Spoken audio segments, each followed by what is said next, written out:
Well, hello, and welcome to Gallifrey's Most Wanted. I'm Ross Aiken, and we are back for a long-awaited comic book shop episode. This is comic book shop episode 12, Doctor Who, Once Upon a Time from Titan. And with me is Mark McManus. Say hi, Mark. Hello, thanks for having me back. It's nice having you back. Mark's from Trap One and has been my co-host on these episodes since I started doing them. And with me is, seems like always now, Melvin Pena. Say hello, Melvin. Hello to all the listeners out there. I'm excited to talk about Doctor Who with Mark and Ross. Yeah, we're gonna have fun, and we're gonna talk about a comic book. So let's make. I'll pull this up. Hold on. It's pertinent data from the TARDIS wiki about this book. Oh, you're on the wrong page. But this is a Titan special that came out this year for the 60th anniversary. And the big catch is it is by renowned comic book artist Dan Slott, mostly known for his work at Marvel,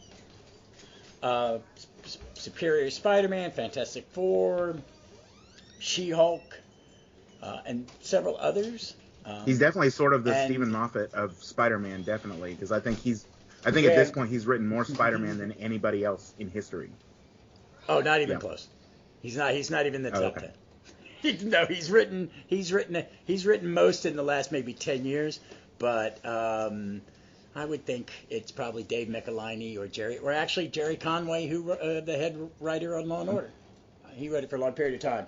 There's a lot more. There's like, if you add all the titles together, there's probably 2,000 issues of Spider-Man. Regardless, he's written quite a lot. In the last couple of years, he's written a couple runs. He's back on it. I've not read his Spider-Man. I've read his Fantastic Four, which I liked, and I've read his She-Hulk, some of it.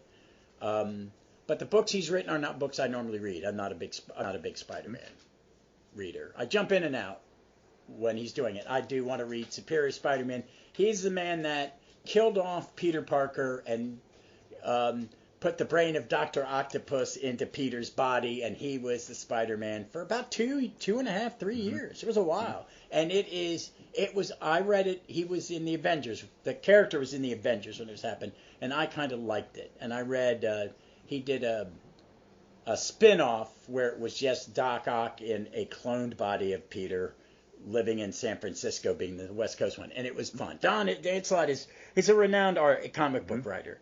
He jumps from Marvel. He does about 2 years in a book and then moves on, and then he may go back to it and revisit it.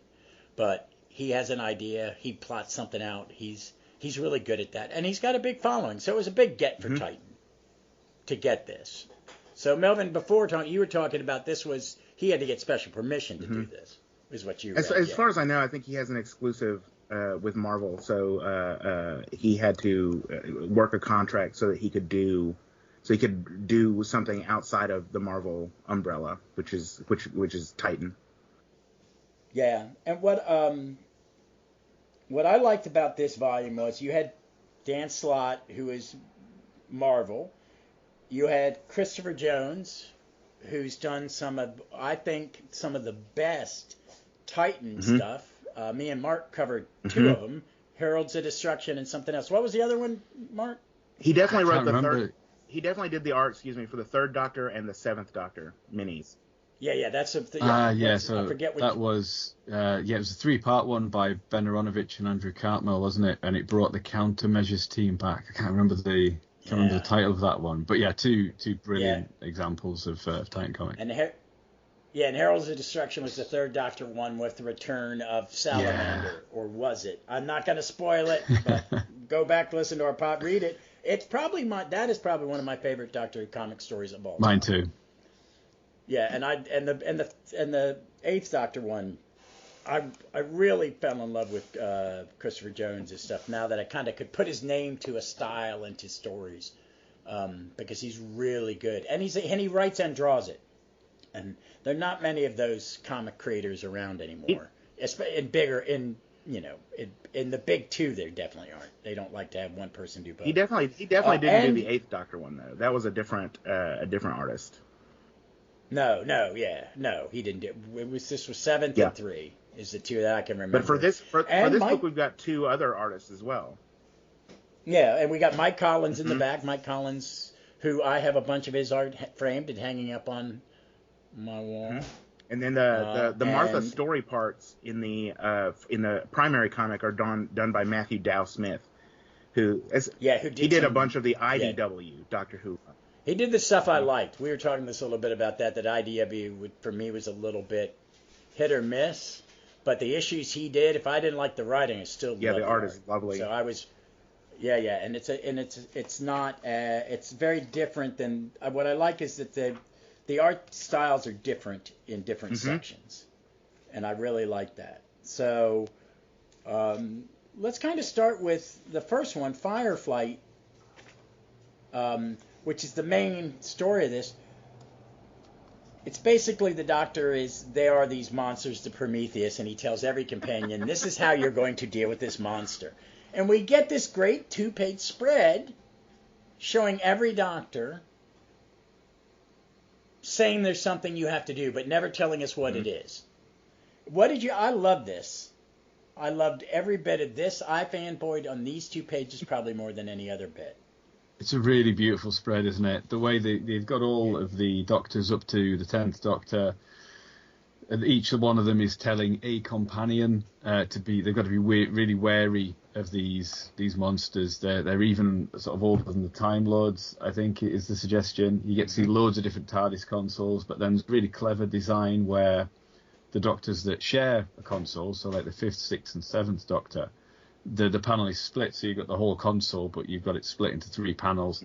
So you get each Doctor with a companion, and it's not the obvious companions for some of them that you'd think of as well. So you do with sort of Jamie and Joe Grant, but then you've got Frobisher for the 6th Doctor, and with the 8th Doctor, is that Molly O'Sullivan from Dark? That's Molly O'Sullivan, in her nurse's uniform. I loved it. I loved it. Oh, it's Molly. Oh, it couldn't. And then I got a little snippy. But where's Liv? Yeah, I definitely had a little bit of a reaction to the 8th Doctor choice myself. Molly, I love Dark Eyes 1. It's a foundational box set for me. But I'm like, I had the exact same thought. I'm like, what about Liv? What about Charlie? And it's just and I also found myself nitpicking almost immediately because I'm like, why does he say some of the companions' names but not other names? Yeah. Because they don't ever say it. I notice this when they do except for the Night of the Doctor, where the Paul McGann regeneration mini episode. It's like they make sure that they don't say, even in the comics, unless they're specific. It's a comic book. I'm surprised they didn't use comic book companions. Well, I mean, aside from Frobisher. Titan. Oh, I see what you mean. But Titan, Titan like Gabby and so forth. Yeah. God. Yeah. What's the librarian? Oh, that's assistant librarian companion. From the 11th Doctor, yeah, she's my favorite of those characters. But I liked it. I think it's beautiful. I think everything is so accurate, and the nerd in me is loving it. I love McGann's console room. It is absolutely my favorite. It's still my all-time Doctor Who console room. And this is part of. I'm sorry, Mark. Real quick. This was part of Dan Slott's stated approach as well. He was so excited to be able to get this opportunity that if you look in the at least I think probably every edition, after the main story, there's a page of a little page of interview, and he mentions, and this is a very similar sort of thing to what I've heard Paul Cornell say about his original experience writing Doctor Who New Adventures in the Wilderness years, is that this might be my only chance to write Doctor Who, so I'm going to throw I want to get everything I possibly can in. And of course with a comic, you don't have to worry about CGI or anything like that. If you want to show all the Doctors introducing your story, you can do that.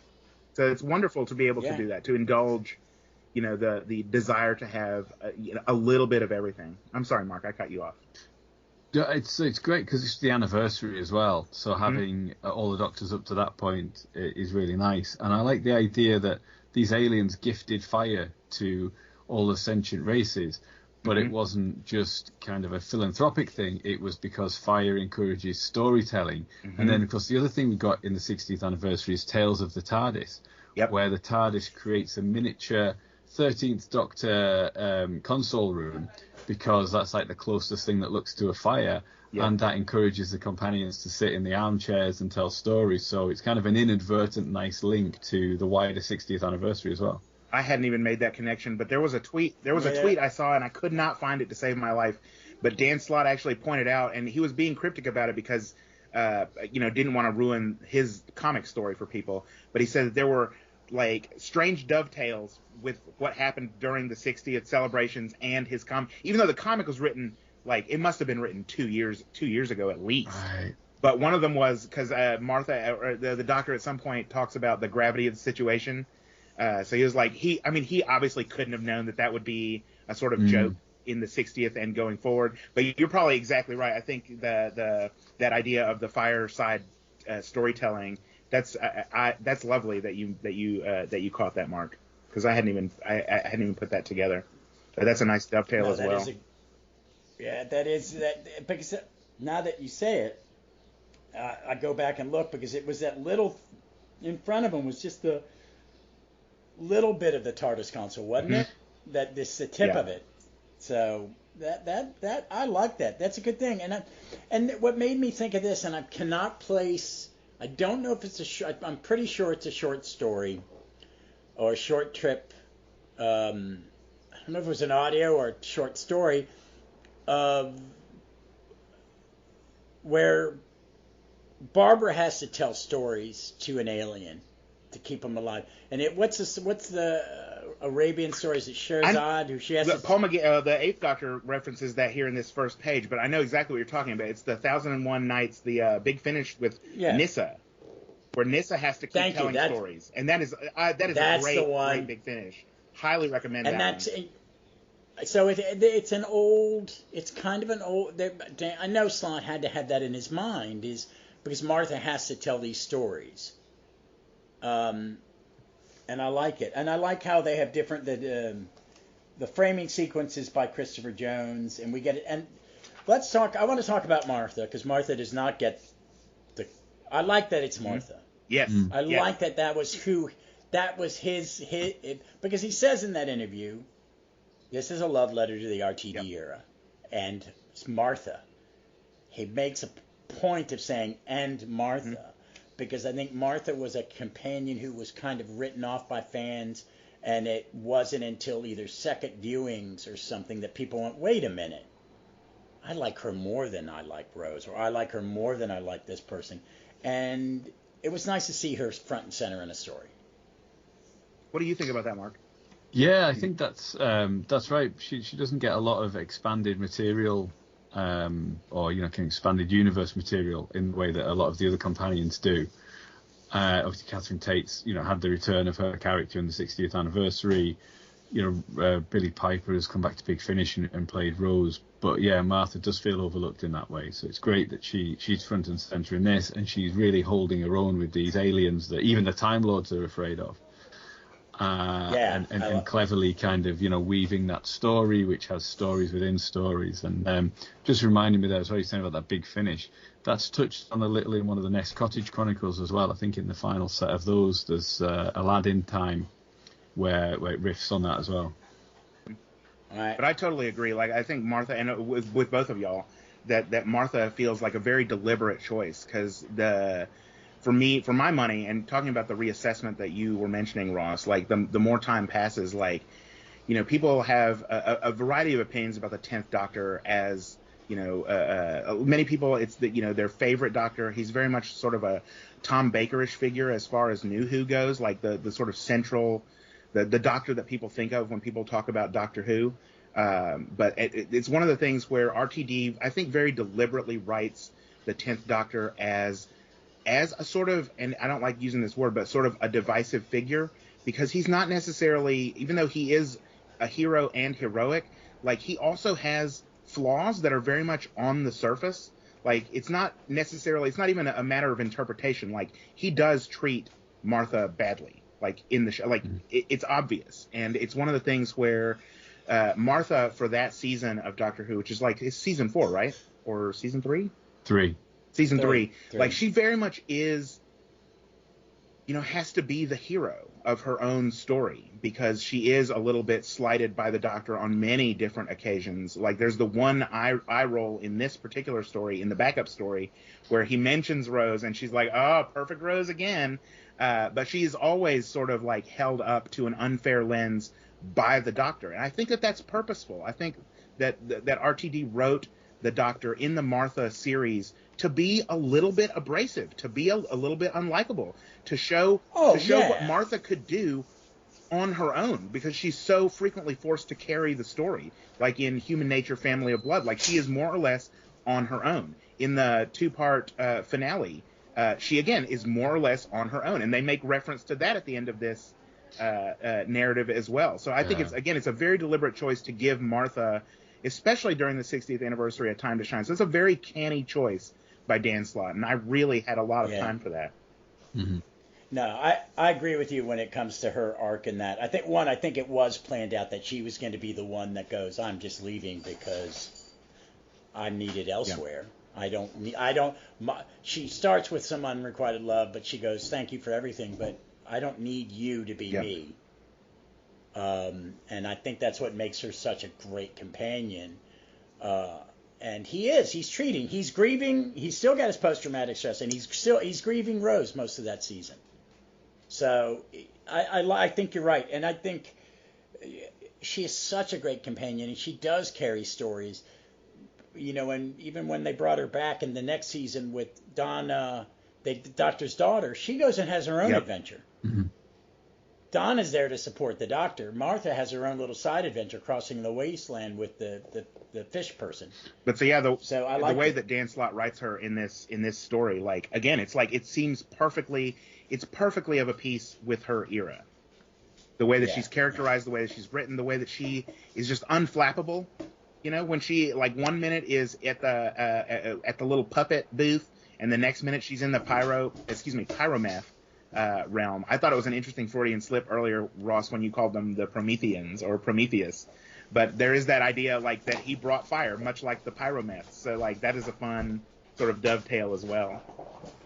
And it's such a cool design for an alien, aren't they? Because it really contrasts with the rest of the artwork. Mm-hmm. That these aliens are kind of ill-defined, and they've got different layers of color over them, so they do look like beings from another universe. And I love the way that they're written, like Doctor Who fans critiquing a story. Yes. So they go up there saying, so they keep saying, well, that's bad storytelling, and well, the Doctor didn't have that in the last story, and all this kind of stuff. They're like a kind of almost like a geek chorus, I think, of Doctor Who fans. I do. My take on it was something a little more serious. Did you notice that? Their fire and their teeth, but you can see their skeleton in them, right? They look like cave paintings. Yeah, I get that too. Of course, yeah. That's a cool vibe also. They look that the first stories would have been told in front of a fire. Like, if they gifted fire, the people who they came down and gave fire to would paint them, and this is why they look like this. They look like what would have been put in a cave somewhere.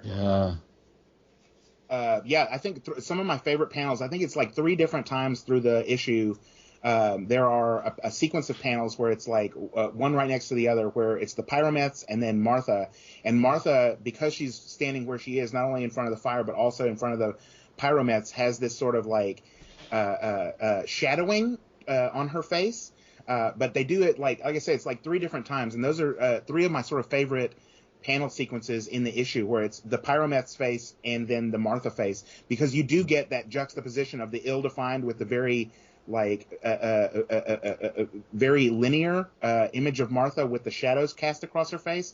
Like, I just really love that contrast. You see it like I said, like 3 times, and it's really, really lovely to see them sort of in their own separate panels, but right next to each other. So you get that sort of that visual jarringness of something very sort of weird and strange next to something very familiar. Yeah. So let's go into the second story. I like this, the artist, the second artist on this, Matthew Dow. I love his art in this. It's such a nice juxtaposition to not I'm gonna say in the real world, where Martha is telling her story, where Christopher Jones, Martha's very realistic, the Doctor's very realistic. Only the monsters are not realistic. But this is a little more sketchy, a little more rough. So I like it. It's a bit more like the old Doctor Who annuals comic strips, I think, which are more far-out stories than most. Yeah, I like that. I like a lot. I like the parrot, Polly. It reminded me of my favorite part of the Pirate Planet, which is the Captain and the pirate. Yeah. Or K9 chasing the parrot around, the little robot parrot. But of course, in this one, it's the robot parrot that is like the captain's body seems to be sort of like just a robot vehicle for the parrot. Yeah. It's the parrot that is controlling. It's the parrot that has the voice. Yeah, it's a great idea, that, isn't it? I love that. It's sort of like a Krang figure where it's the little creature that you're not looking at that's actually piloting the robot. But the Matthew Dow Smith art, it's such a great, that is also a great contrast, and it sort of pulls you from the pyrometh look in the Christopher Jones sequences into the sort of dreamlike, fantastical worlds of the stories that Martha's creating. And I think that Matthew Dow Smith's art is such a great vehicle to sort of take you into a more fantastical, sort of dreamlike, rough around the edges, sort of gossamer, seeing things through that veil sort of world. Yeah, it's a great. I like it. I like choice. it, and there's some great little moments in this. Like he travels into, he brings back the Polly's lost Boo Bear toy. And he's like, the comic nerd in me liked it. I went because I like the graffiti in the back, Cigarettes Rocks, because I think that's funny. But behind his head are these 3 letters in some alien language. Dan Slott being the nerdiest, that is the language in. There's a comic book called Legion of Superheroes. It's Superboy goes to the 30th century and joins the super team. And in the 80s, they gave them their own alphabet. Like in the future, the alphabet will be different. And that's what those 3 letters are. That is A-R-E something I get in that language. I just know it because I read the comics.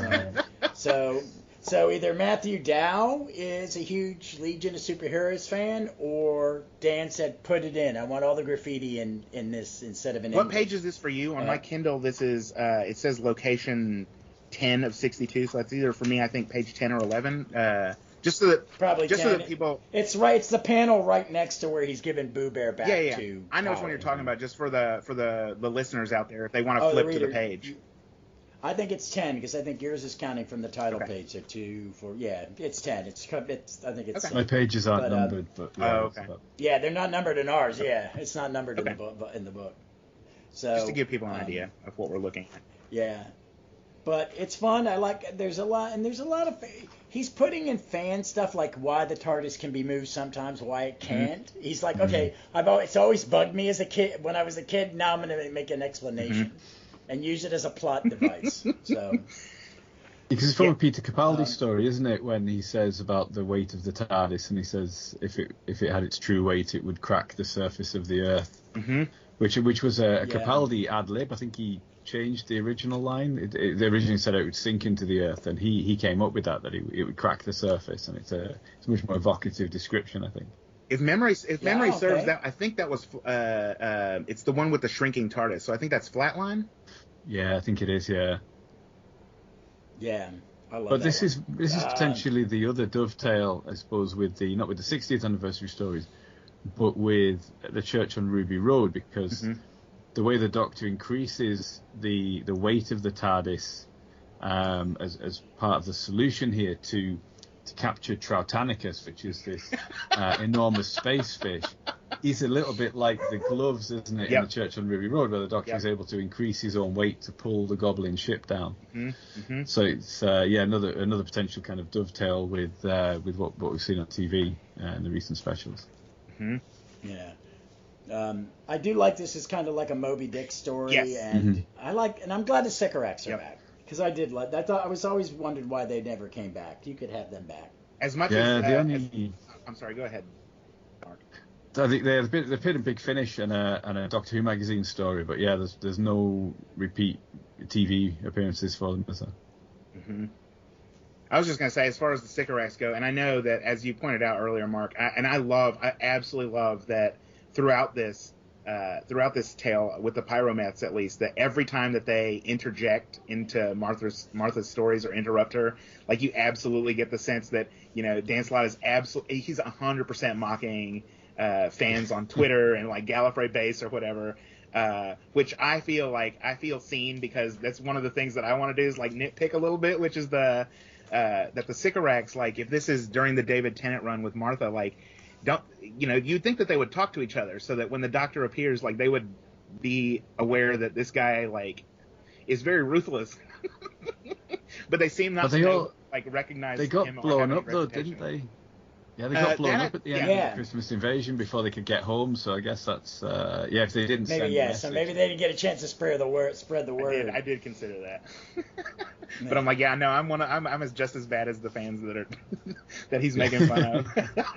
But the other thing I want to say is, like, you're 100% right that there is, like, you were talking about Prometheus earlier and the sort of nested narrative, and that's one of the things that was very interesting to me, is that, in this sort of nested narrative, you're getting pastiches of various very popular, well-known stories. So, like, in the first one, you get that sort of Moby Dick pastiche. The second story, is very sort of clearly like an Indiana Jones sort of Lost Ark / Last Crusade sort of pastiche. And maybe even with, like, some of the flavor of, I don't know if you've ever seen this crazy movie from the 80s called The Keep. But there's some of that in there as well, where there's like a strange...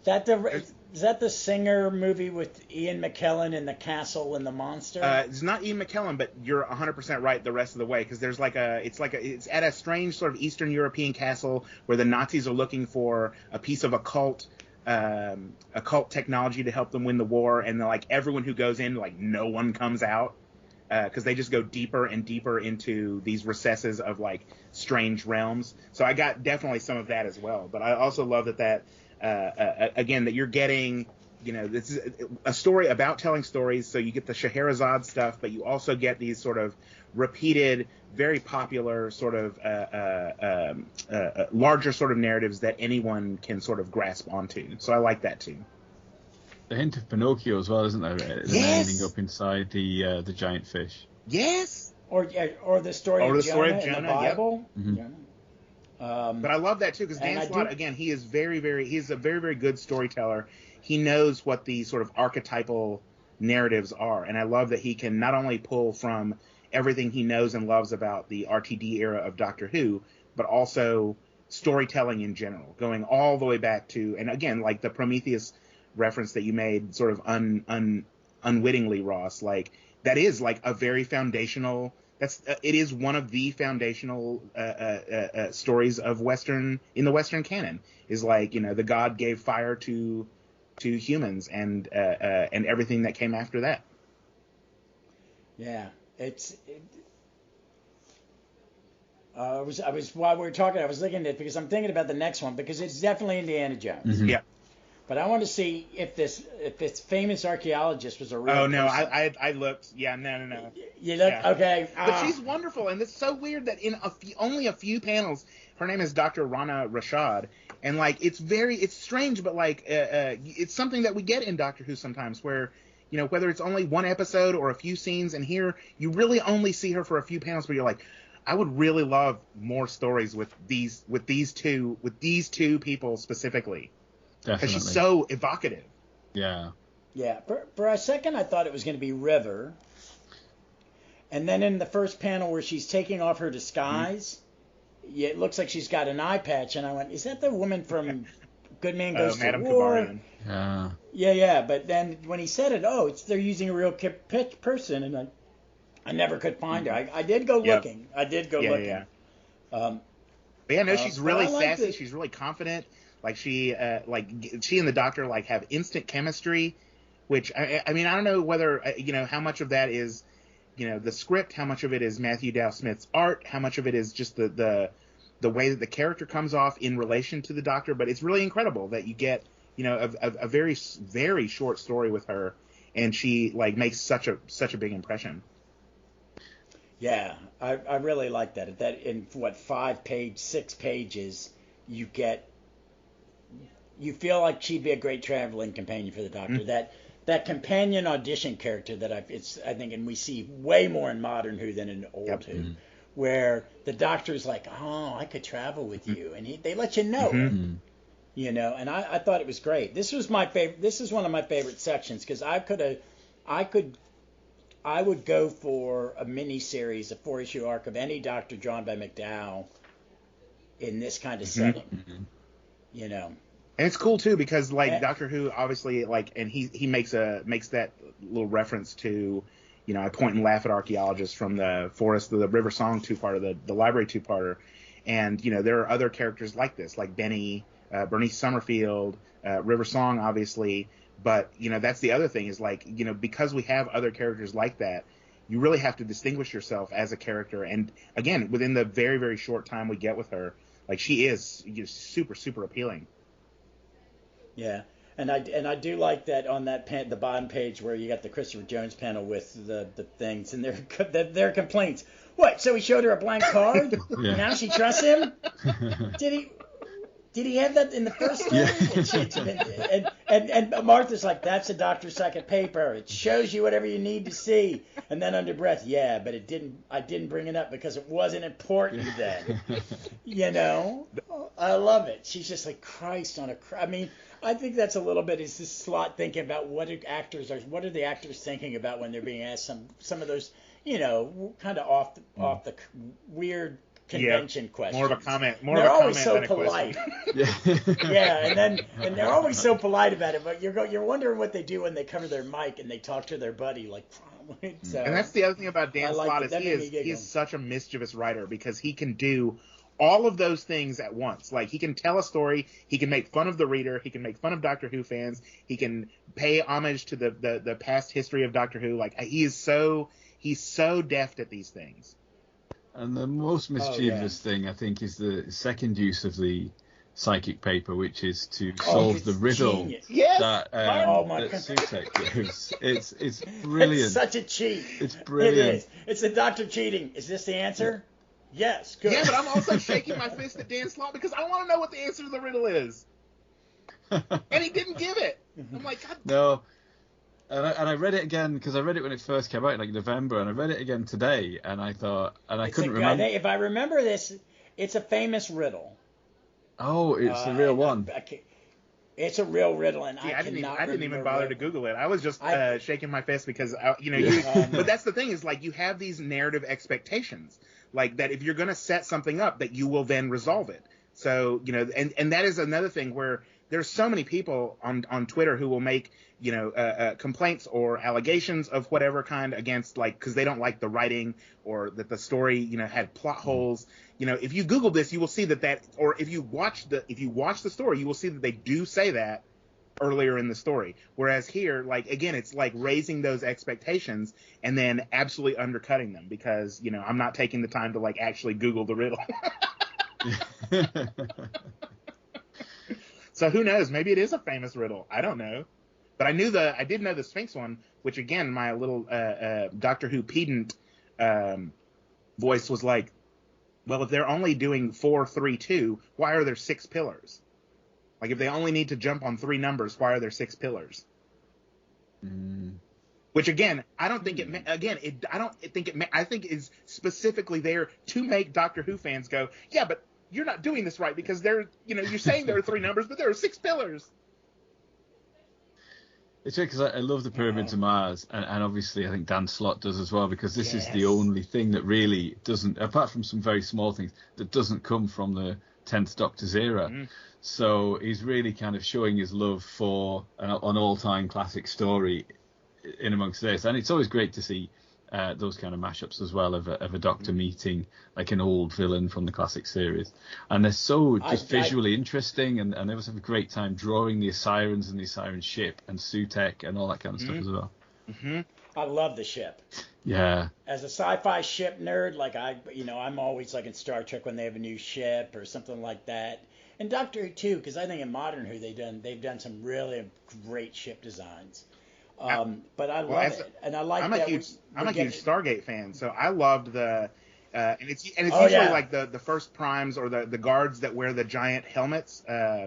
But I loved like that because I mean, yeah, you're absolutely right, Mark. They do evoke Pyramids of Mars like really, really heavily, sort of deep dive into it. Like it just immerses you in that world, in that flavor. And the design of the Horus figure was, I mean, it was just like absolutely beautiful. To say nothing of like the ship was gorgeous, but also like just seeing the Horus god face, like it's so cool to look at. Yeah, it's a great design. It's beautiful. It's a great design. Yeah. What also my favorite thing about this is you've got the Nazis from Indiana Jones come in, and Horace goes, "Do you wish to travel to the realm of the dead?" Yeah, we do. We wish to go now. Snap. And Doctor goes, "All right, didn't see that coming." And when he's asking, he's like, "Easy, Doctor, nice and slow." Yeah. Yes, I wish to travel back and forth to the realm of the dead. Both to and from the realm of the dead. And you can see him making sure that I got to tick all the right boxes so I don't get killed. And then the lights coming out of the sarcophagus are exact same effect as the pyramid. Yeah, I love that. The mummies are the same design, so all that's very evocative as well. Mm-hmm. Yeah, I loved it. And then that all the people that the Doctor's killed are in the realm of the dead waiting for him. Yeah. Right? Yeah, and there's a lot of 10th Doctor stuff there, but there's also some Menoptera, some Yeti, some Ice Warriors, Wirrn, some Konians, Zygons. It's a brilliant. Yeti. Are those Yetis in the back? Yeah, I think so. Yeah, sort of above the rocks. But then the foreground is more 10th Doctor stuff, isn't it? So there's the Sycorax, the Slitheen, the Ood. He does seem to have a weird fixation with the Unquiet Dead, though, because the Gelth come up in both stories. They're here at the front. The little gas creatures here, right in front of the Slitheen.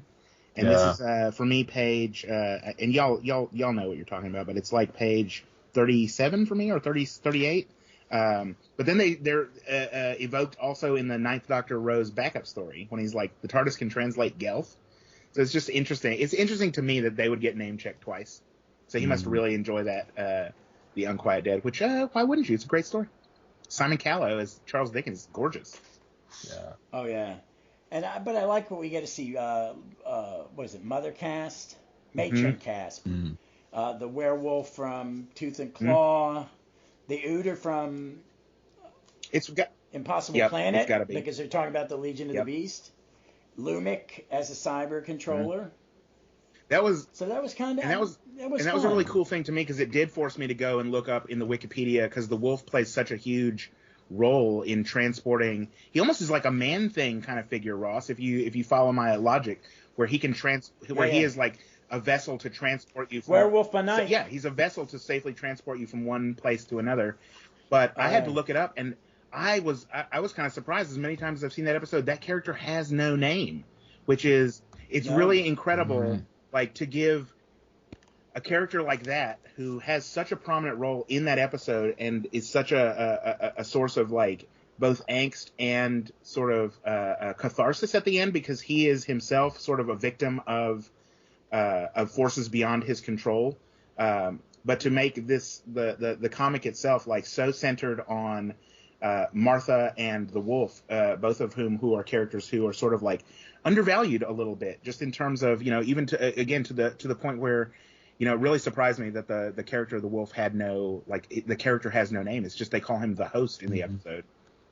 So it's cool that he gets a sort of, and the Doctor sort of mentions that, he, even though he is sort of has a utilitarian sort of bent to why he's there and using the Wolf in certain ways, he does say, whatever debt you feel you owed me, consider it paid. But it's just incredible that a character who had sort of no name and was sort of like an enemy gets his own redemption story here in this comic. So it's really cool that Dan Slott is, again, he is very knowledgeable and has a very deep knowledge, especially of the RTD era, and that it's something we talk about on other podcasts, or we hear about on other podcasts, about how returning monsters are used. And I feel like this is like a really wonderful, sort of redemptive, sort of beautiful way of using a character that we only saw once. And he's there, like, front and center on the cover of the graphic novel, also, like that sort of Yahoo sort of Wild West version of the Doctor riding a werewolf.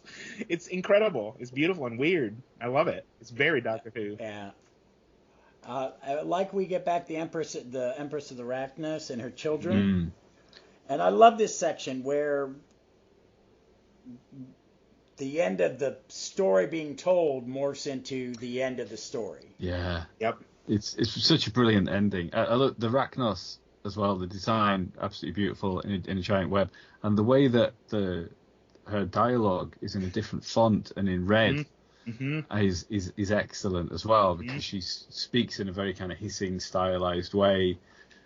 So that was really cool. Yeah, and then when the Doctor, and this is quite Stephen Moffat sort of thing, I thought, the Doctor then within the story addressing the aliens who are listening to the story, is just absolutely brilliant. And then the aliens reacting to that, going, hang on, how was this happening? That is, it's something I bring up often for whatever reason. I think it's just because it's such a foundational story for me, is the Never-Ending Story, where, again, they're in the cave where Atreyu is looking at basically the story of his own life, and the childlike Empress tells him, there's the person who is reading this is listening to us. So he is only the reader can. So as soon as he enters the sort of realm of the dead, I mean, the Doctor knows that this is not what that is. This is not the realm of the dead. This is somehow a psychic projection. He's on a weird psychic plane. He can't question it though, because he knows that there is a mission to accomplish. So this is where things get really hazy and weird, where the fiction of the nested narrative of Martha telling these stories blends in really strange and uncomfortable ways with the Doctor's ongoing story. Because Mark, you're exactly right. Like at this point where those two stories sort of clash and run in against each other, we have to ask that question, like, because Martha is clearly reading from her iPhone, which is another thing we can talk about as far as nitpicks go. Yeah. But is she reading from a story that is already written, or is she reading from texts that are ongoing coming to her phone? Yeah, I couldn't figure out whether he just gave all of his companions a cell phone in case of pyrometh. Open the phone. Yep.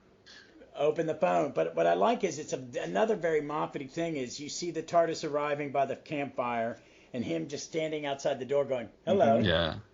Sorry. Story time's over as they die. Well, I think it's almost a comment as well on the sort of the changing technology since Doctor Who started, because none of the classic companions had a cell phone, so he had to tell them the stories exactly to learn them. And the reason that Martha doesn't, because you think that's the Doctor's arrived before he finishes the story, so Martha's in real danger, but what he's actually done is just airdropped the story to her phone, so he doesn't need to tell the story.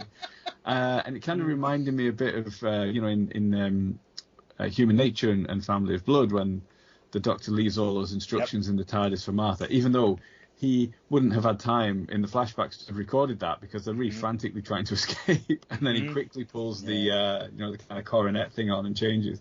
So when did he record all of bits? Yeah. That's it's just such a cool idea, and it's like kind of unreliable narrator thing as well. So Martha is telling this story not knowing whether any of it's true. And from the Doctor's point of view, the aliens just have to believe that. So he could have just hopped in the TARDIS on the planet that they were on, and this story allows him to arrive in the realm of the aliens, in order to save Martha and defeat them. So it's just brilliant. Which is also the thing that came into my mind, as you said about Moffat, is like there's the blink idea that she is where Sally Sparrow is like, you're reading from a transcript of a conversation that you are having right now. Like I love that. I love that bit of it. Yeah. Because at the end of the story, I kind of want to touch base on something that made me giggle when I first read it, and in the two other times I have read it, that the final pyrometh line in the whole story was, ow. Yeah. Very warm. All I could think of was a Looney Tunes cartoon after, So I like that. One thing I want to ask y'all before we sort of move on beyond this point is that Rachnos bit? I sort of wanted to get your opinion. I was talking earlier about how the Doctor is characterized, and that sometimes he can be, you get that line at the beginning or the very, very beginning. So the intro, the front matter of the graphic novel where they introduce the characters, they have like the little circles and little descriptions of them.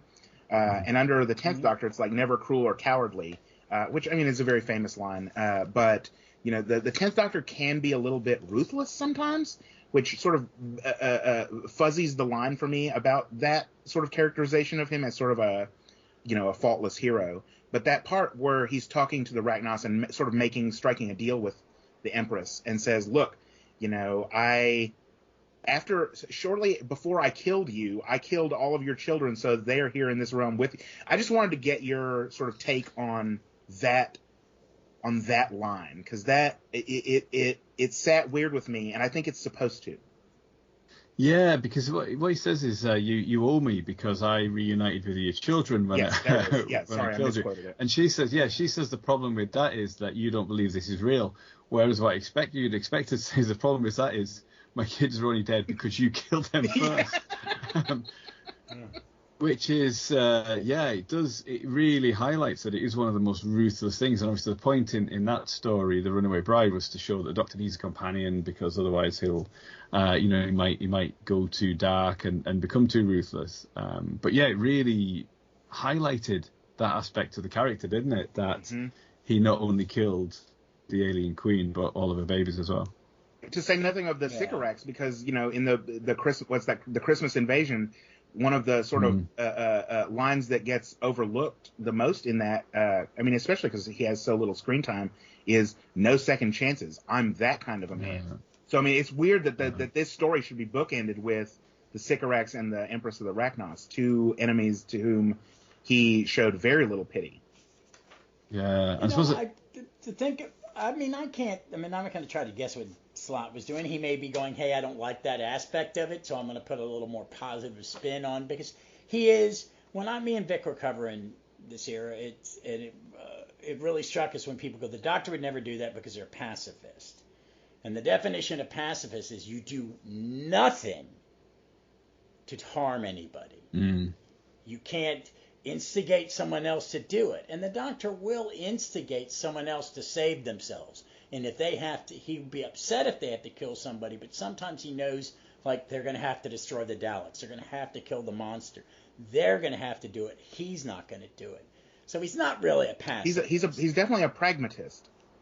That's the best description. What is expedient? And it happens in the Indiana Jones pastiche as well. I think when the Nazis jump into the chamber, he lets them go first, to see what the potential penalty might be for answering in the you chose poorly way, like from the Last Crusade. Like let the enemy choose so that you can see what the potential penalty is. Yeah. So yeah, he's and especially this Doctor. His Doctor is never truly healed from his post-traumatic. I think Moffat was really, not Moffat, Davies was really heavy on that. This is someone who's survived a war and had to do terrible things. So I liked it. I think his voice, with that story. What were you going to say something, Mark, a minute ago? Just that, I think that's juxtaposed with the Pyromeths, isn't it? The what happened to the Rachnos. And here it's a bit cartoony, so they've been defeated, but they're just kind of lying down and saying ouch. Because they are quite childlike, aren't they, as well, that when you first see them, they appear to Martha as children. And then they just want entertainment and they want stories, so they're not, there's not malice. Yeah, although they said they will kill Martha as soon as she runs out of stories or stops entertaining them, there's something quite childlike about that, isn't it? So it's quite good that they're not seen as utterly destroyed, I suppose, at the end. Yeah, they're down for a little bit while he gets Martha out. Yeah, and he sort of, and it's not really alluded to, but you get that sense as well, Mark, since you referred to that when Martha does arrive at the puppet booth, that there's a puppet booth there, and the puppets are in the little box next to it, but the people who run it aren't there, and the Pyrometh children are like, yeah, they were here, but then now they're gone. Yeah. Like, yeah, of course, 'cause they told you stories and then you ate them. Yeah. Oh my goodness. So let's overall, I thought he really captures the 10th Doctor very well. Yeah. He nails it. I think he gets Martha, but I wish we had more Martha in action, other than just being the narrator of the story. But I like it. Because overall the entire story works. There's no fluff. It's a really, really. That's probably one of the best Doctor Who comics I've read in a while. Because sometimes they can be any licensed comic has flaws because you have the writer's hands are tied in certain ways. I can't do certain things, but I think Slott I wanted to emulate what would have been a great 1 or 2 episode story in the Davies era, and he does exactly what he started to do. So what did you think overall? Oh, do you want to talk about the backup story? No, I want to kind of separate that one. I want to talk about because it's very different to it in a way. Like I said, it's not. I didn't mean to come across as that Dan Slott is necessarily being negative about the 10th Doctor. I just think he's like presenting the 10th Doctor warts and all, and I think it's very authentic to the era, and it's clear that he has a great and deep and abiding love for not only for all of Doctor Who, but especially getting the chance to write for the 10th Doctor. I think it brought Dan Slott a lot of joy, and I think that comes through in every panel. Yeah, definitely, I agree with that. And they said a couple of things were slightly Stephen Moffat. I think the whole thing, because it's about storytelling and the power of stories, that's really Stephen Moffat as well. It's very Moffat.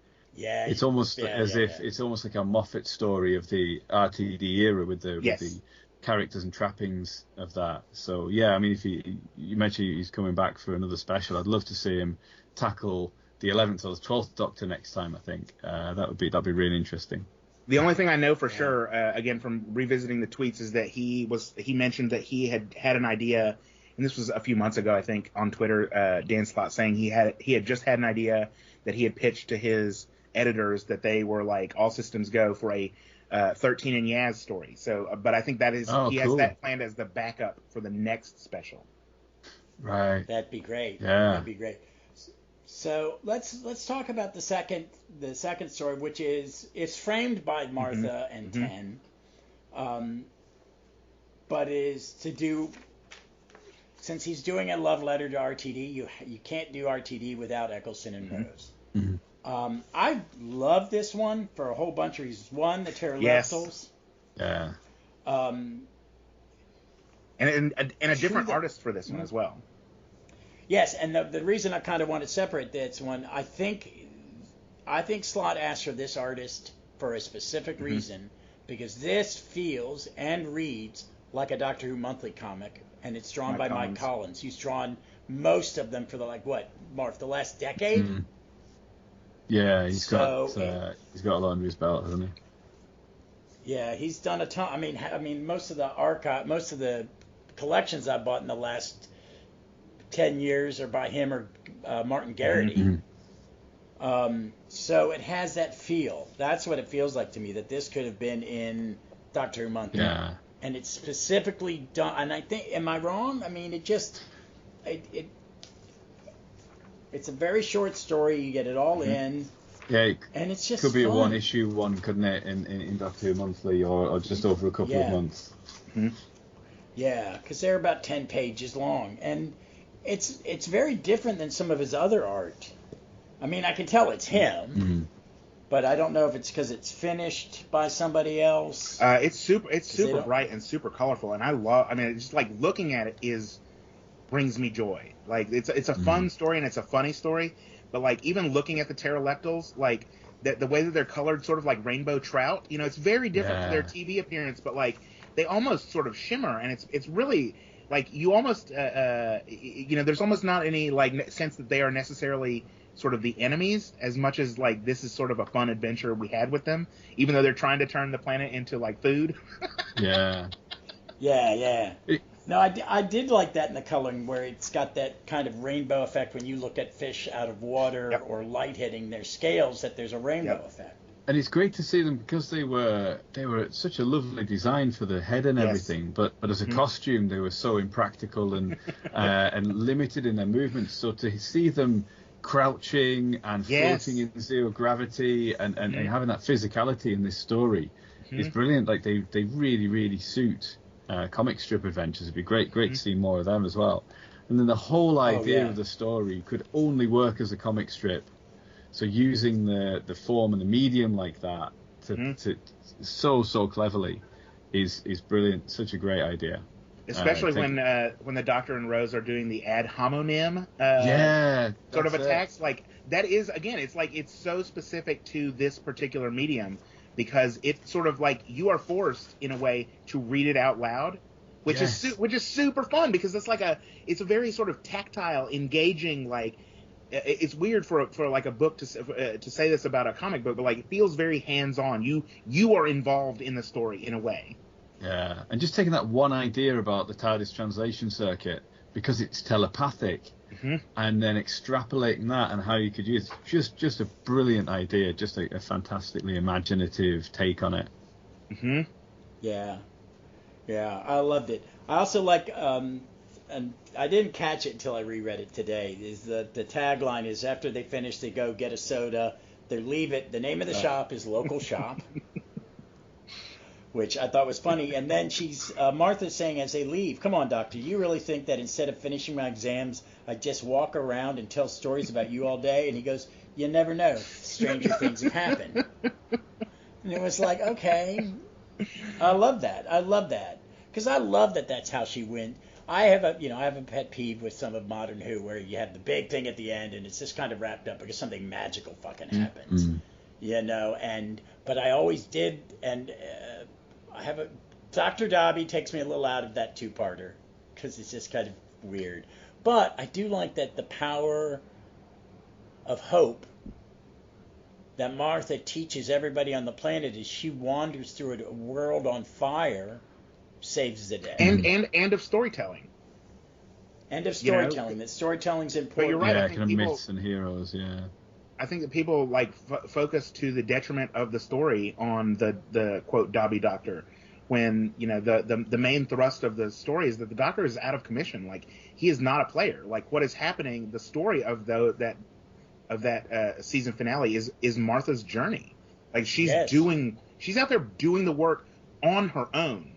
And that is like, it's such a probably cool, one of the most horrific scenarios we've ever had. That the master has taken over the Earth for a year and has killed most of the population.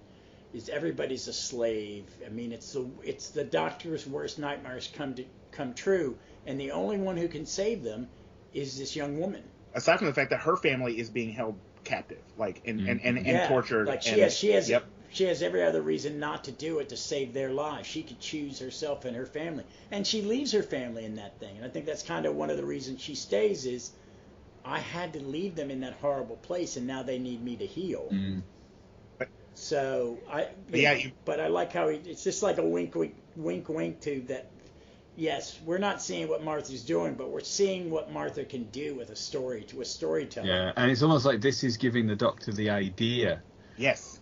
In the series 3 finale, that this is how I can defeat this. I know that Martha can tell very compelling, brilliant stories to people, and that can change things. So it's kind of a retcon, isn't it? But it's a great way of tying it in. And it's such a gentle allusion that it doesn't feel shoehorned in or anything like that. Where you get that, not only that line of dialogue, but that last frame of the TARDIS door closing with all the Vote Saxon posters next to it. So I think you're very, very clearly supposed to think that. I hadn't considered that myself, but it's a brilliant observation, Mark. Like that's really keen eye in terms of like how it fits in to the structure of the season. Yeah, it's a nice tag to.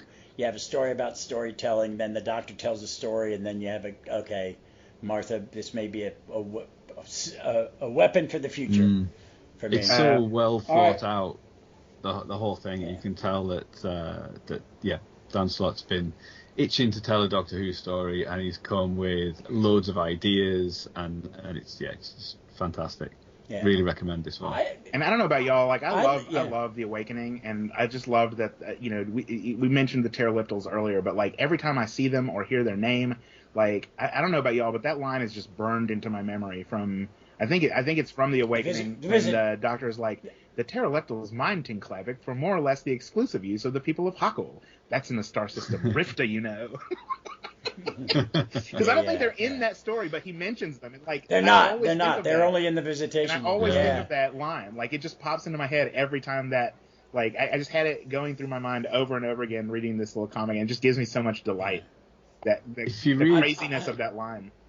If you read either of Eric Saywood's recent novelizations, Revelation and Resurrection of the Daleks, he peppers them with references to Tinclavic and pteroleptals, like pteroleptal poetry and pteroleptal culture and things like that. Are the novels better than the show? I mean, no. They're less bloodbaths now. Okay. And my last rewatch, I didn't mind the Davison story overall because I think it's a really dark story, but I think they all do. The people in it make it better. Yeah. Does that make sense? That the actors and the director kind of fix problems, but his tone is very dark and he doesn't like his main characters. So well, I don't want to spoil it, but the ending of the book is very, very strange. But also does, as we're talking about comic books, is quite comic book. Okay, that's cool. I haven't gotten many of the new novels, so I'm taking everybody else's fee.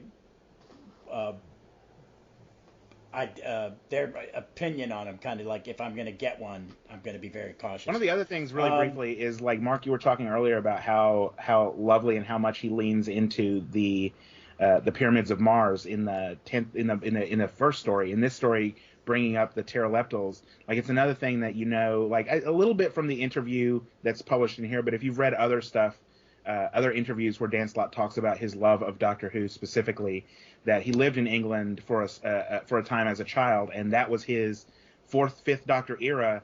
Like that was his entire thing. So like it really makes a lot of sense that, again, it's in a very gentle way. He's not sort of like beating you over the head with it, but that you get such a deep sort of immersion into the 4th and 5th Doctor eras in the primary and the backup story, because that's how that was what he grew up with. Yeah, when I'm reading that interview, it felt like he had the same experience I had.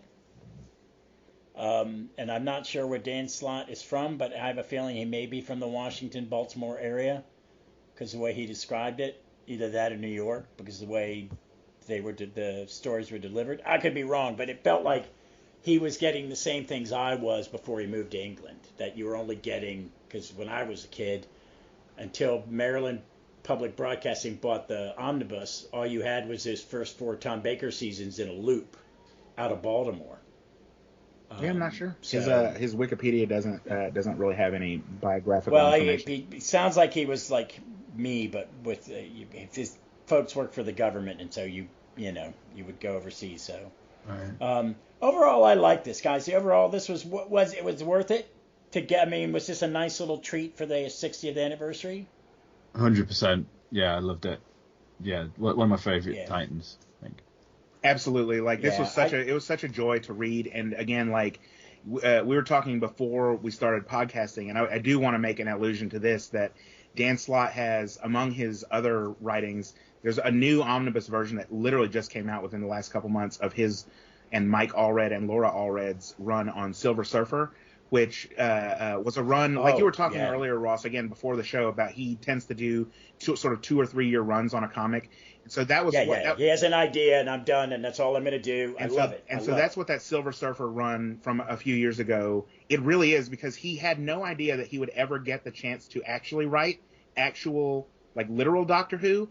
So he wrote a love letter to the RTD era specifically as this run of Silver Surfer, which is, he gave the Silver Surfer a traveling which companion, is for my money the best. It is the best Doctor Who story that is not called Doctor Who, because it just, I mean, if you read it, it is Doctor Who. And my only regret about this special, and the fact that Dan Slott is what you were saying earlier about the limitations of a comic book or of a specific, like of a special of this length, is that he can't make a sort of long-term arc, which I think he would. Again, I highly cannot recommend more highly enough, if you love Doctor Who, which who doesn't love Doctor Who? If you're listening to a flipping Doctor Who podcast, find a way to read that Dan Slott, Mike and Laura Allred run on Silver Surfer, because it is the best. It is one of the best Doctor Who stories of all time, and the Doctor isn't there. Like, it is such an incredible Doctor Who story, and he makes no bones about the fact that it is a Doctor Who story.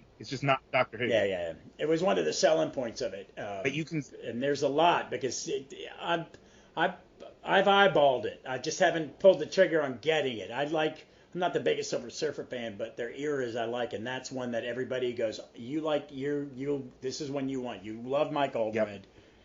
You like Dan Slott, and it's a love letter to Doctor Who, so you should grab it. And it's not that expensive because it's only like 24 issues, so it's a smaller omnibus. So but the thing is, like, you get the sense cheaply. reading that what Dan Slott could do with Doctor Who, and that is like, man, you read this like special, and now they've announced that he's going to do a 2024 special, and I think they've even said a 2025. So he has made an agreement to do this for the next couple, which is great, and I love that.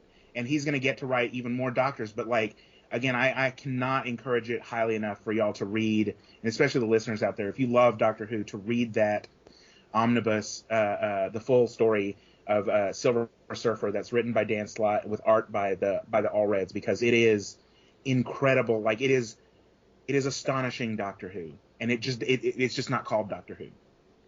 But you can see what Dan Slott can do with a long form narrative, and you're like, man, I wish he would write Doctor Who. And that's the thing, is like, he has. It's just not called Doctor Who. Yeah. So it's always worth it. All right. Well, that's it for this one.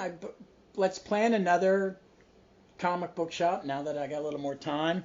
I actually bought a couple volumes. When I bought this, I also bought 2 more of the Panini trades because cheap graphic novels had them on discount. One was another Matt Smith one. I can't remember what they were. They were just 75% off, and I went, these things are kind of pricey, and I'm missing a big chunk of them. Well, and Humble Bundle did one a few months ago, which was the entire Titan 10th Doctor run. So I've got all that stuff.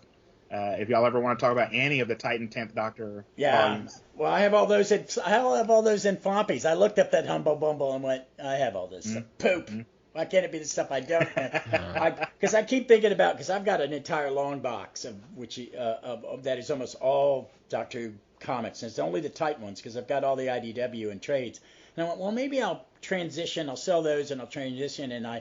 So I looked in the ad in this, how many of the Titan trades do I need? And went, no, I'll just stick with the floppies because it's like I have a handful of them, but there's so many of them now.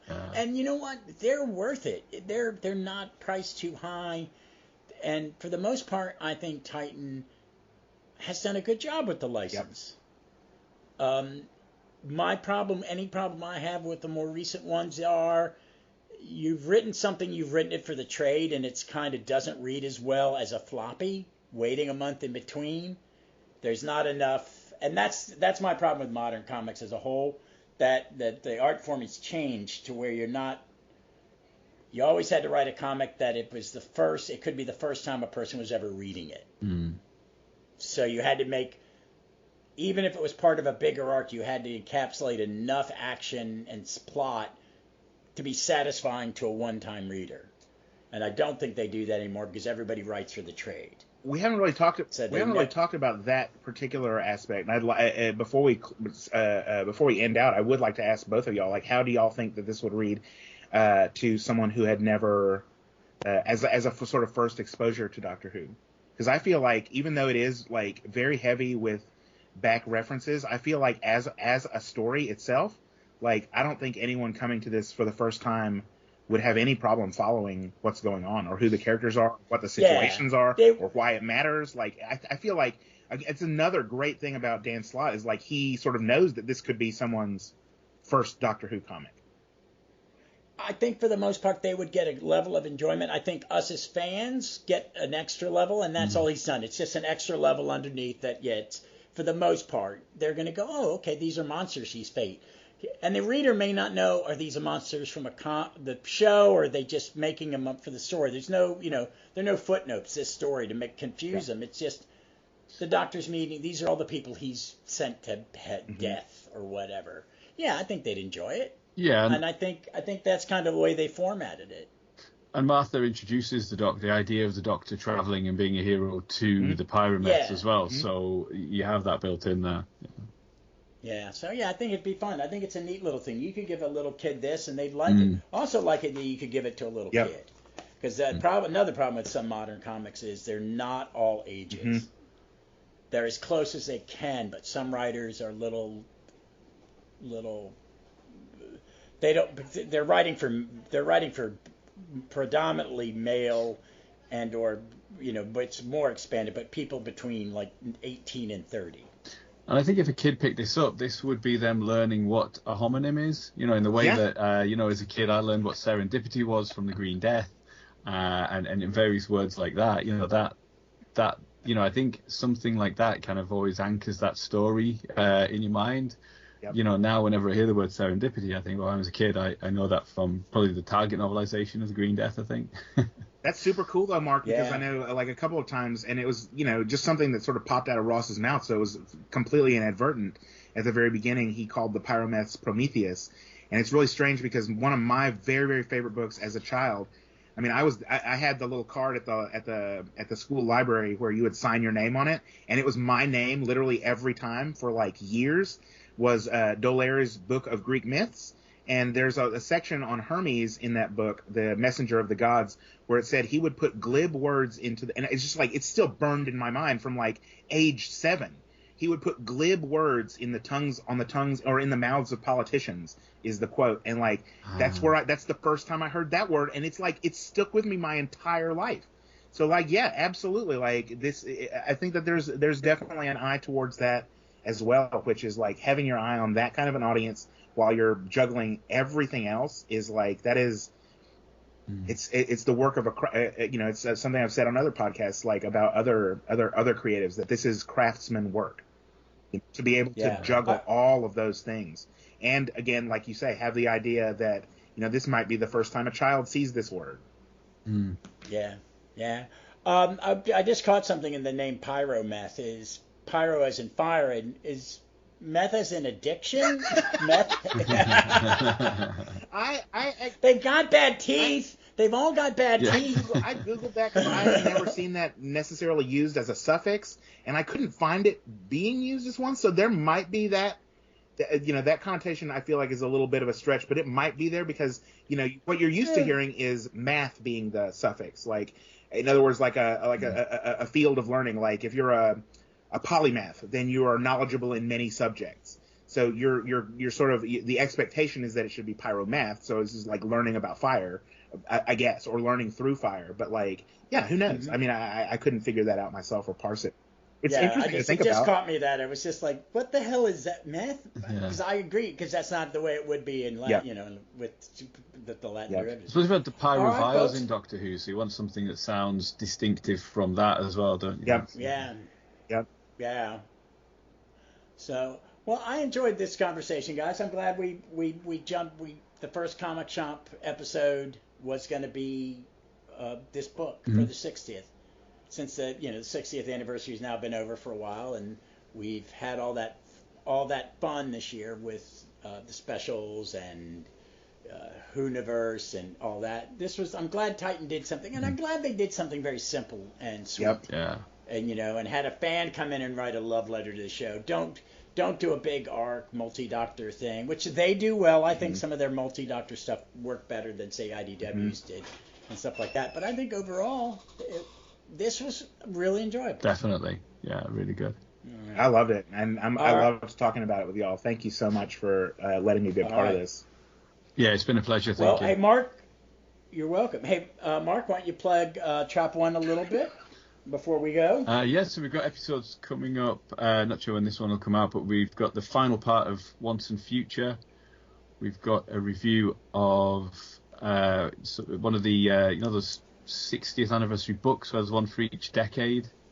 There's one of those called Imaginary Friends by Jacqueline Rayner. We've got a nice review of that. We've looked at The Last Day as well, which is this Big Finish 7th Doctor story, which is designed to be sort of his final story set immediately before the TV movie. And Redacted, the second series of Redacted as well, which is the BBC Sounds Doctor Who spin-off as well. So we've got reviews of all those coming up.